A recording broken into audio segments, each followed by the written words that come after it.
Hello everyone and welcome again to my YouTube channel. In this video we want to solve for x given this equation x raised to power 3 minus x squared is equal to 100.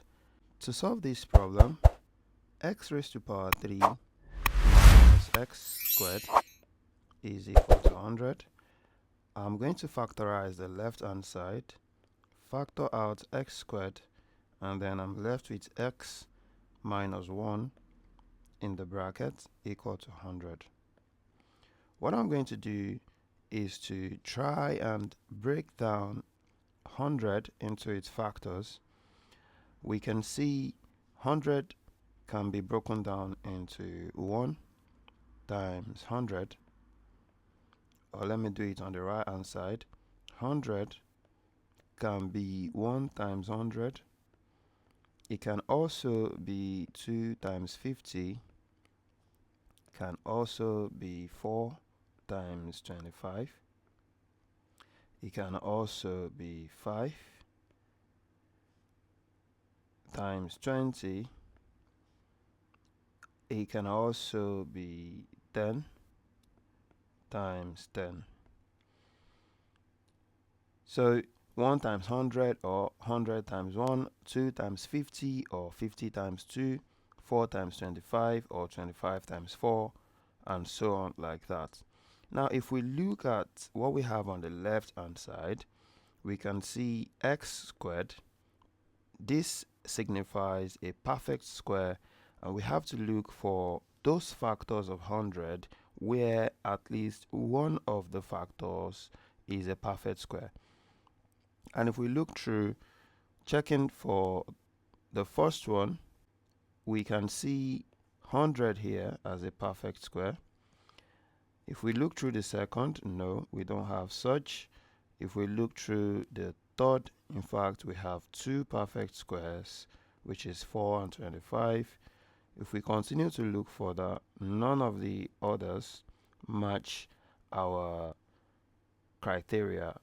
Now, if we bring out the two factors, this one and this one, and then compare again the expression on the left hand side, we see that when we have x squared and x minus 1, it is very obvious that the left expression is greater than the right expression. So one of them, obviously, especially the one that is a perfect square, has to be greater than the x minus 1. So if we are choosing the first one, it's going to be 100, and obviously that's greater than 1. If we are choosing the second one, that's going to be 25, which is greater than 4, meaning that x squared is either equal to 100 or x squared is equal to 25. So let us try both cases and see what we arrive at in our solution. Let's start with the first one. The equation we are given is x squared. We've broken it down into this. X squared into x minus 1 is equal to, now we are going to use 100 times 1. And this, let me use dots for the product, times 1. This implies that x squared is now 100 and x minus 1 is equal to 1. In the first situation, if we solve for x here, we simply find the square root of both sides, giving us x is equal to plus or minus 10. And if we solve the second, it gives us x is equal to 2. Now, which of them goes with our equation? Remember, the equation is x squared, x cubed minus x squared is equal to 100. So when x is 10, we have two values here, 10 or minus 10. So when x is 10, let's check out this. We are going to have 10 raised to power 3 minus 10 raised to power 2. We are expecting nothing less than or greater than 100. The first one gives us 1000, then minus 10 raised to power 2 is 100, and as you can see, this is 900, which is not equal to 100. Therefore, we reject the first one. And if we put minus 10, so let's try out for minus 10. When x is minus 10, we have negative 10 raised to power 3, then minus negative 10 raised to power 2. We are expecting 100 from this. So this is negative 1000. Then this is going to be minus 100, because minus 10 squared is definitely 100, then minus 100. And as you can see, this gives us negative 1100, which is still not equal to 100. So let's try for the third solution in this first case, which is 2 here. When x is 2, let's substitute that into x raised to power 3 minus x squared is equal to 100. So we have 2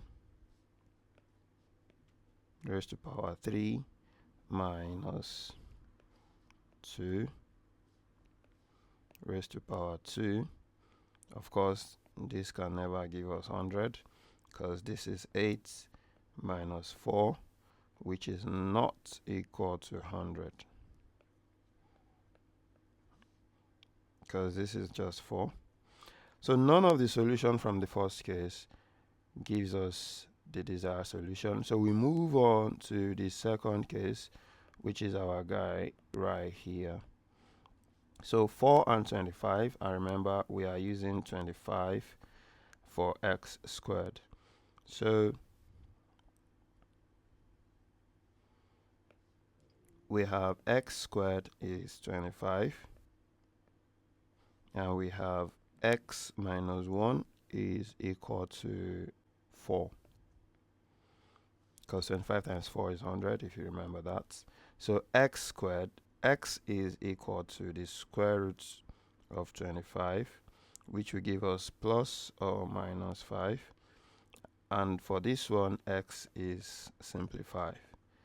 And now we need to check again. Remember, our equation is x raised to power 3 minus x squared, which should be 100. If we start with the first value, which is positive 5, if we insert that into our problem here, we have 5 raised to power 3 minus 5 raised to power 2. This should give us 100. For the first bracket, this is 125 minus the second bracket is 25. And for the first time, we got 100 equals to 100, meaning the first value, x is equal to 5, is perfectly correct, which will also work for this second guy. Now let's test for when x is negative 5. So for negative 5, we check. Remember, we're still using this equation. So let's put negative 5 for x. Negative 5 raised to power 3 minus negative 5 raised to power 2. We are expecting 100 from here as well. This gives us negative 125, then negative minus 5 squared is 25.